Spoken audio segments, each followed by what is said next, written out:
Halo sobat semua, selamat datang kembali di channel novel kita. Sebelum kita lanjutkan ceritanya ini, ayo jangan lupa subscribe, like, komen, share, dan nyalakan lonceng notifikasinya agar mendapatkan notifikasi video terbaru ketika Mimin upload videonya. Istri yang dimanja, bab 84 proyek gagal. Charles Mo menerima dokumen yang ada di tangannya, bicara dengan datar. Kamu tidak tahu jurusan yang kamu pelajari. Petik 2 petik 2. Amanda Mu teringat.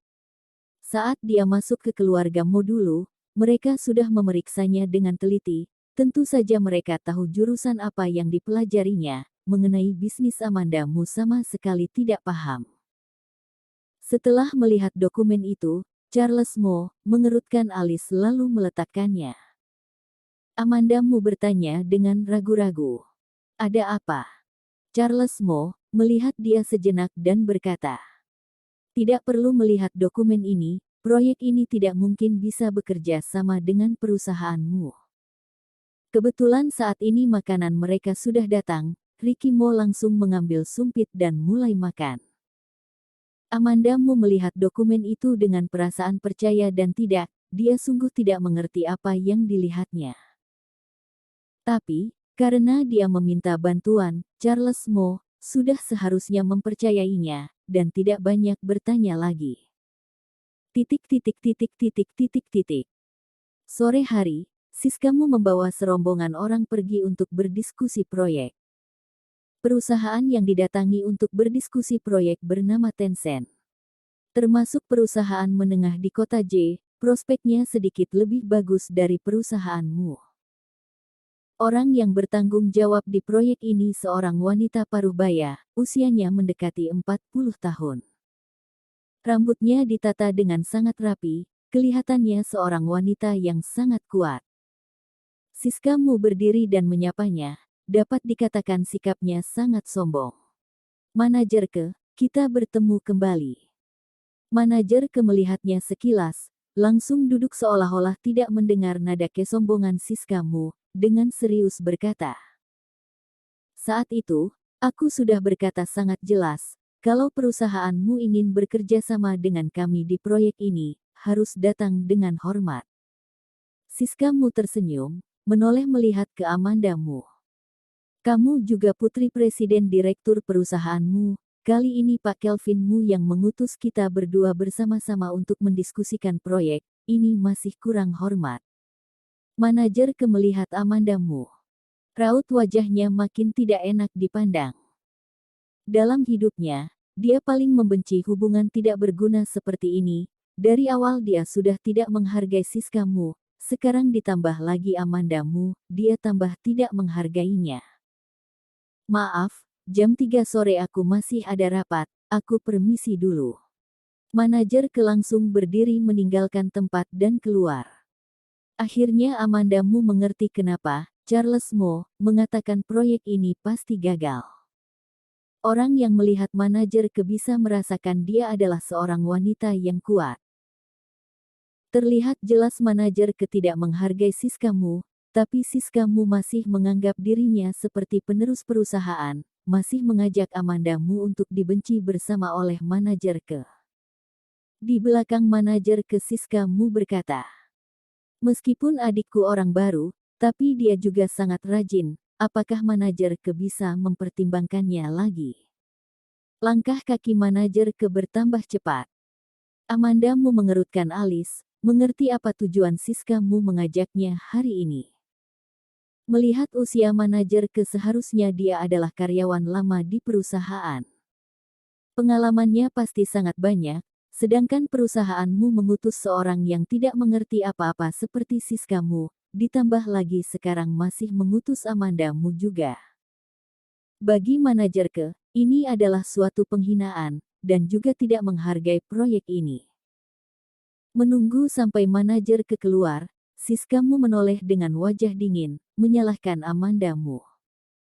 Papa sangat serius dengan proyek ini, sekarang kamu menggagalkannya, lihat bagaimana kamu mempertanggungjawabkannya kepada dia. Amanda Mu. Sejak manajer masuk sampai keluar, dia tidak berkata apa-apa. Kegagalan proyek ini dilimpahkan kepadanya, membiarkan dia yang memikulnya. Amanda Mu menoleh melihat kedua orang yang ikut bersama dengan mereka. Setelah kedua orang itu melihat pandangan mata Amanda Mu, mereka menoleh melihat ke arah lain. Terlihat jelas mereka orang yang berpihak pada Siska Mu. Untuk apa diam? Masih berharap manajer kembali. Siska Mu mengangkat dagu, melihat Amanda Mu dengan sinis, keluar terlebih dahulu. Amanda Mu mengikuti dari belakang, pelan-pelan berjalan keluar. Dia merasa Siska Mu adalah orang yang bodoh, menghancurkan proyek yang sangat penting bagi perusahaanmu, dan berbuat semaunya. Karena terlalu dimanja. Siska Mu menjadi arogan, kalau bukan karena perusahaanmu, bagaimana dia bisa dengan mudah menikmati kehidupan seperti seorang putri raja, tapi dia menganggap proyek perusahaan sebagai mainan. Kalau begini, cepat atau lambat perusahaanmu bisa hancur. Begitu kembali ke perusahaanmu, Siska Mu memanggil Amanda Mu untuk bersama-sama ke kantor Kelvin Mu. Kelvin Mu baru kembali dari rapat, melihat mereka berdua, langsung bertanya. Bagaimana hasil diskusi proyek hari ini? Siska Mu menggigit bibirnya, matanya agak memerah. Pak, maaf, tidak seharusnya aku membawa Amanda Mu pergi ke Tencent untuk berdiskusi proyek. Perkataan dia belum selesai, langsung diputus Kelvin Mu dengan wajah penuh kemarahan. Tencent. Siapa yang menyuruh kamu pergi berdiskusi proyek kerja sama dengan Tencent? Kelvin Mu tahu kemampuan putrinya sendiri. Dia sangat serius dengan proyek Tencent, mengetahui Siska Mu gagal, harus siap mempertimbangkan jangka panjang, sampai waktunya nanti mencari orang yang cocok untuk pergi ke sana. Amanda Mu yang ingin membuktikan diri, mau berdiskusi proyek besar, saat itu hatiku tergerak, menyetujui untuk membawa dia berdiskusi proyek Tencent. Sebenarnya banyak kebohongan dalam ucapan Siska Mu, tapi Kelvin Mu terlalu menyayanginya, walaupun dia tahu Siska Mu sedang berbohong, dia hanya bisa melepaskan kemarahannya kepada Amanda Mu. Amanda Mu, aku setuju membiarkan kamu pindah ke bagian proyek, supaya kamu bisa banyak belajar, bukan membiarkan kamu bersembunyi di belakang Siska Mu, menggagalkan proyek perusahaan. Wajah Kelvin Mu yang penuh dengan kemarahan, sepertinya ingin menamparkan wajah Amanda Mu. Amanda Mu dengan mata dingin melihat sandiwara ayah dan anak, dengan tertawa dingin berkata, apakah aku perlu menarik Siska Mu ke belakang? Dia sendiri yang mencari masalah dan tidak bisa menyelesaikannya. Coba kamu tanya pada diri kamu sendiri, setelah dia masuk ke perusahaanmu, sudah berapa banyak proyek yang berhasil didapatkan, dan berapa banyak proyek pula yang digagalkannya. Amanda Mu, jangan sembarangan bicara. Setiap tahun proyek yang berhasil didapatkan perusahaan sangat banyak, ini semua hasil kerja kerasku dan tim yang dengan susah payah mendapatkannya.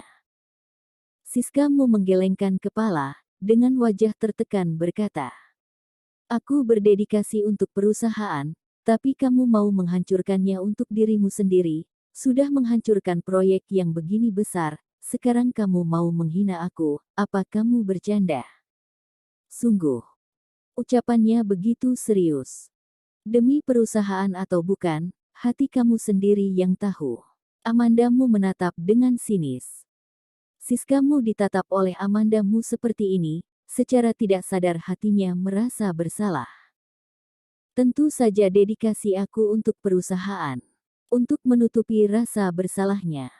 Siska Mu berbicara dengan nada tinggi.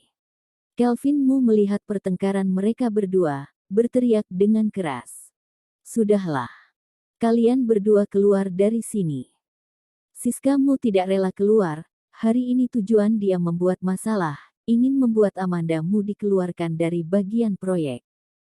Pak, Amanda Mu benar-benar tidak cocok di bagian proyek. Kamu kembalikan dia ke bagian pemasaran saja. Sebenarnya hati Kelvin Mu sudah terpengaruh oleh ucapan Amanda Mu tadi, Setelah Siska Mu masuk ke bagian proyek, tahun demi tahun kinerja perusahaan makin menurun. Kelvin Mu berkata dengan kesal. Keluar. Pak. Siska Mu memanggil dia, dengan tidak rela, hanya bisa membalikkan badan dan keluar. Bersambung.